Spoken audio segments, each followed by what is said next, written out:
Саламатсыңарбы 7 класс окуучулары. Бүгүн кыргыз тили сабагын баштайбыз балдар. Маанайыбыз жакшыбы? Бүгүн кыргыз тили сабагынан текшерүүчү жат жазуу жазабыз балдар. Баарыбыз билебиз жат жазуунун жолдорун.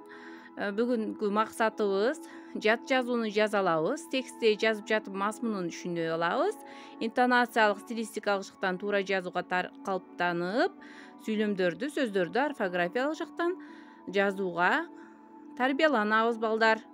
Эми балдар, бүгүнкү числону жазабыз. 7 айынын 26-сы. Бүгүнкү темабыз терек. Балдар, теректи билесиңерби?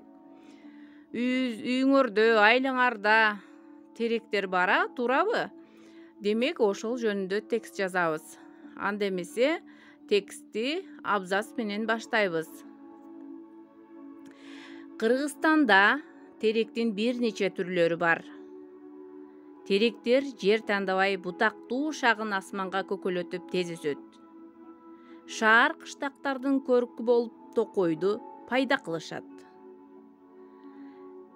Терек адам баласына кызмат кылып абанын көмүр кычкыл газынан, чаңдан, көөдөн тазалап турат.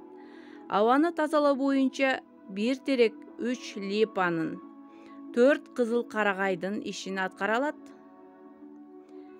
Жалбырактары ысыкта суткасына бир нече чака сууну буулантып, бизге жагымдуу салкын абаны пайда кылат.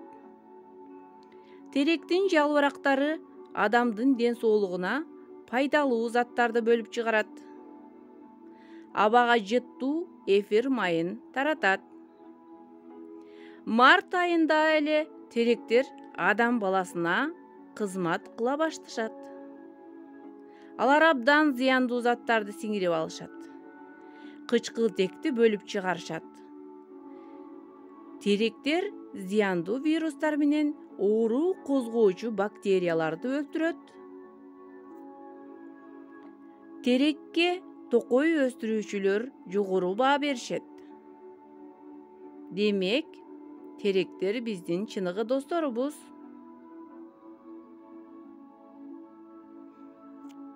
Анда эмесе балдар, жаздыкпы? Эмне жөнүндө сөз болгонун, эмне жөнүндөгү текст экендигин баамдадыңарбы балдар? Анда эмесе текстеги татаал сөздөргө көңүлүңөрдү бургула. Шаар кыштактардын көмүр кычкыл газынан, чаңдан, көөдөн, эфир майы, бактерияларды. Калган сөздөрүбүздү өз алдынча жазабыз балдар. Сүйлөмдөрдү жакшылап угуп, андан кийин толуктап, сулуу, туура жазууга аракет кылгыла балдар. Эми балдар, жазган жат жазуубузду телефон аркылуу WhatsApp тиркемесинен жиберсеңер болот. Анда эмесе саламатта болгула.